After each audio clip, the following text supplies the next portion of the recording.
저 황교안의 오늘의 단식이 대한민국을 지키고 우리 아이들의 미래를 지키는 절실한 단식이라는 점을 헤아려 주십시오. 네, 들으신 대로 자유한국당 황교안 대표가 오늘부터 청와대 분수대 앞에서 단식에 들어갔습니다. 관련 소식 잠시 짚어보도록 하겠습니다. 저희 여의도 여성시대 코너에서 야당 출입 기자로 활약 중이시죠? 바로 한결의 정유경 기자 연결하겠습니다. 나와 계시죠? 네, 국회입니다. 네, 안녕하세요. 정경입니다. 네, 어떻게 좀 단식 소식이 갑자기 나왔는데 야당 출입 네. 기자로서 좀 놀라셨습니까? 어떠셨습니까? 네, 굉장히 좀 전격적인 발표였습니다. 네네.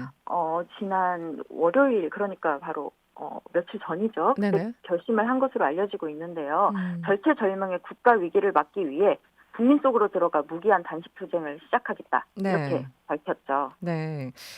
어, 지금부터 황교안 대표는 계속 그 청와대 분수대 앞에 있는 거죠? 현장 분위기가 어떤지 좀 알려주시죠. 네, 현장 취재진들이 상당히 많이 몰리면서 네. 상당히 번잡스럽고 또 굉장히 좀 일단 추웠습니다. 네, 날씨가 좀 그렇습니다. 네, 황 네. 대표 그런데도 옷이 겨울 좀 두툼한 겨울 양복을 스웨터 위에 입는 정도로 상당히 얇게 입은 상태였고요. 이날 황 대표를 응원하는 지지자들이 많이 현장을 찾아서 네. 또 황 대표가 앉아 있는 모습을 한마디씩 이렇게 나누기도 했는데 네. 그 모습이 좀 추워 보였는지 40대 정도 되는 한 여성 지지자가 황 대표에게 자신의 호피무늬 목도리를 둘러주는 모습이 기자들의 눈길을 끌었습니다. 네네. 그런데 이제 문의가 문의다 보니까 뭐랄까 네. 그 단식 투쟁이 좀 엄숙한 분위기를 깨서 네네. 당 사람들이 와서 좀 급하게 치우는 해프닝도 있었고요. 그 목도리 나중 분위기가 조금 상황과 맞지 않아서. 호피무늬여가지고요. 그래서요. 좀 여성적인 느낌이 하여튼 그래서 아, 급하게 치우는 해프닝이 있었고 나중에 김문수 의원이 와서 패딩 점퍼를 좀 둘러주기도 했습니다. 그랬군요. 뭐 기본적으로 단식이 어찌됐든 좀 갑작스럽다 이런 반응이 일반적인 것 같은데요. 당 내에서는 어떤 얘기가 나오고 있습니까? 네, 아까 말씀드렸다시피 다소 갑작스럽습니다. 당장 보면 그 대표 단식 첫날인데 나경원 원내대표는 워싱턴에 갔단 말이죠. 그렇죠. 그러니까 오래전부터 계획된 행보는 아닌데 아까 말씀드렸다시피 월요일 정도 이제 결심을 굳힌 것으로 영수회담 제안 결렬을 계기로 결심을 굳힌 것으로 알려지고요. 사실 그 전부터 뭐 23일에 집회를 해야 되는 게 아니냐, 뭐 네. 단식 투쟁을 해야 되는 게 아니냐, 의원직 총사퇴를 해야 되는 게 아니냐 이런 좀 강경책에 대한 구상은 해오고 있었습니다. 네네. 12월 3일에 선거법, 공수처법 등 검찰 개혁 법안이 네네. 추대로 붙어질 가능성이 있는데 한국당은 이제 뭐라도 지금 해야 되는 상황에 몰렸거든요.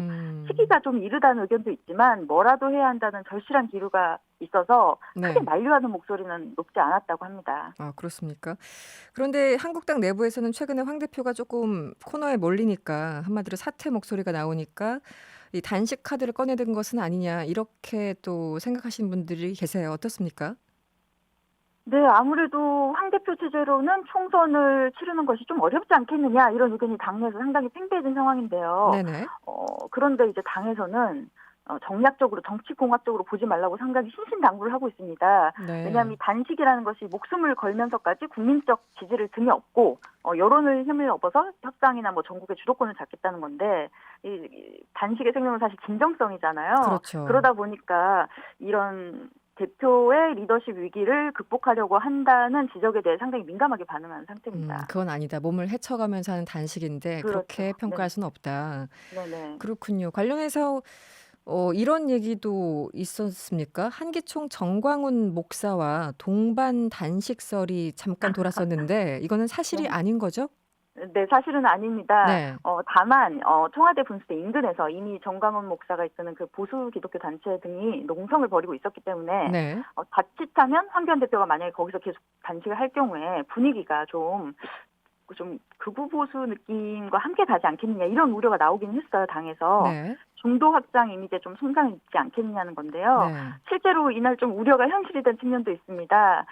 정광훈 목사가 황 대표 단식 농성 선언을 하는 곳을 찾아왔고 그 뒤에는 황 대표가 보수 기독교 단체 집회장으로 이동을 했단 말입니다. 네네. 그런데 이제 전 목사가 뭐라고 말했냐면 이렇게 많이 모인 것은 하나님의 능력이다. 이미 게임은 끝났다. 네. 그러면서 여기 온 언론 중에 90%가 주사파고 평양에서 온 언론이다. 정신 나간 사람들이다. 이렇게 좀 막말을 했습니다. 기자들을 향해서요? 네네. 평양에서 왔다. 네, 주사파 뭐 정신 주사파다. 나갔다 이런 식의. 그래서 좀 다소 좀 약간 네, 당황스러우셨겠어요. 네네. 네, 있었습니다. 네. 그 황교안 대표는 끝까지 가겠다 이런 입장인데 기본적으로 패스트트랙 법안 저지 그리고 그 지소미아 종료를 반대한다 이런 입장이잖아요. 네. 이 여권이 반응을 해야 될 텐데 뭐 반응하지 않는다면 출구 전략이 있는 건지 어떤 얘기들이 나오고 있습니까? 일단 뭐 가장 쉽게는 청와대가 만약에 영수회담을 받아들인다면 네. 쉽게 정리가 될 가능성이 있고요. 영수회담으로. 네. 네네. 그리고 또 지소미아 철회 그 파기 철회를 조건으로 내걸었는데 네네. 23일에 만약에 연장이 된 경우에 네. 또는 12월 3일 표결 처리가 뭐 통과가 되든 부결이 되든 그게 지나가면 자연스럽게 단식이 종료가 되는 그런 출구가 될 수 있을 것 같습니다. 네. 다만 청와대에서는 지소미아 문제는 그 어떻게 할 수 있는 문제가 아니다. 네, 이게 일본의 국익을 태도 변화. 생각해야 되는 문제다. 예, 국익을 생각해야 되는 문제이기 때문에 뭐 단식 때문에 이걸 어떻게 하고 할 수 있는 문제가 아니다. 그런 반응을 보이고 있고요. 네네. 홍준표 전 대표 같은 경우에는 패스트트랙 관련해서는 뭐 문 대통령이 눈도 깜짝 안 할 거다. 네네. 진작에 좀 정치적으로 해결했어야 되는 문제였다. 라고 지적을 하기도 했어요. 막판에 단식 투쟁으로 막을 수 있는 문제가 아니라는 거죠. 알겠습니다. 네.